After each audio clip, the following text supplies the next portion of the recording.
Party వాళ్ళ communist పార్టీలు కానీ బీఆర్ఎస్ పార్టీ కానీ గుర్తుంచుకోవాలి. అందుకే భారతీయ జనతా పార్టీ కార్యకర్తలారా అందరం కలిసి పనిచేద్దాం. నేను ఏ రోజు కూడా పార్టీ తల వంచుకునే పని చేయనన్నా. ఇలా పార్టీ కోసం పనిచేస్తాం. మేమందరం కూడా ప్రతి భారతీయ జనతా పార్టీ కార్యకర్త జై శ్రీరామ్ భారత్ మాతాకి జై అని నేను భారతీయ జనతా పార్టీ కార్యకర్తలని చెప్పి తలెత్తుకొని సగర్వంగా తలెత్తుకునే విధంగా పనిచేస్తుంది తప్ప పార్టీకి తల వంచే పని చేయనన్నా.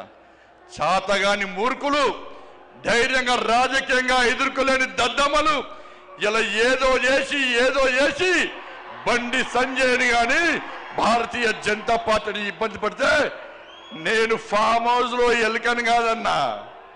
ఫామ్ హౌస్ లో ఎలుకని కాదన్నా. నేను నా అయ్య పేరు చెప్పి రాజకీయాలు రాలేదన్నా. నా తాత పేరు చెప్పి రాజకీయాలు రాలేదన్నా. ఏదో జెండా పెట్టి అంటే రాలేదన్నా.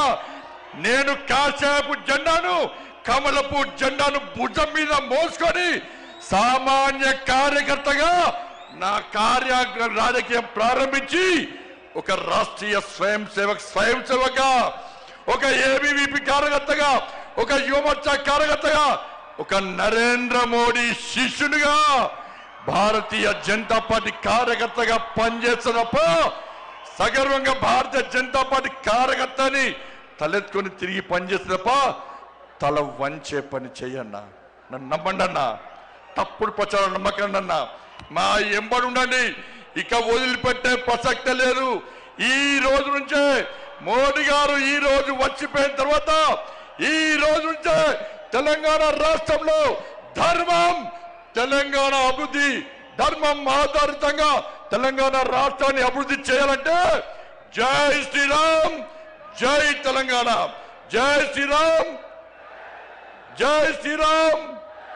ధన్యవాదాలు. జై శ్రీరామ్ జై తెలంగాణ. భారత్ మాతాకి భారత్ మాతాకి. దేశం కోసం మోడీ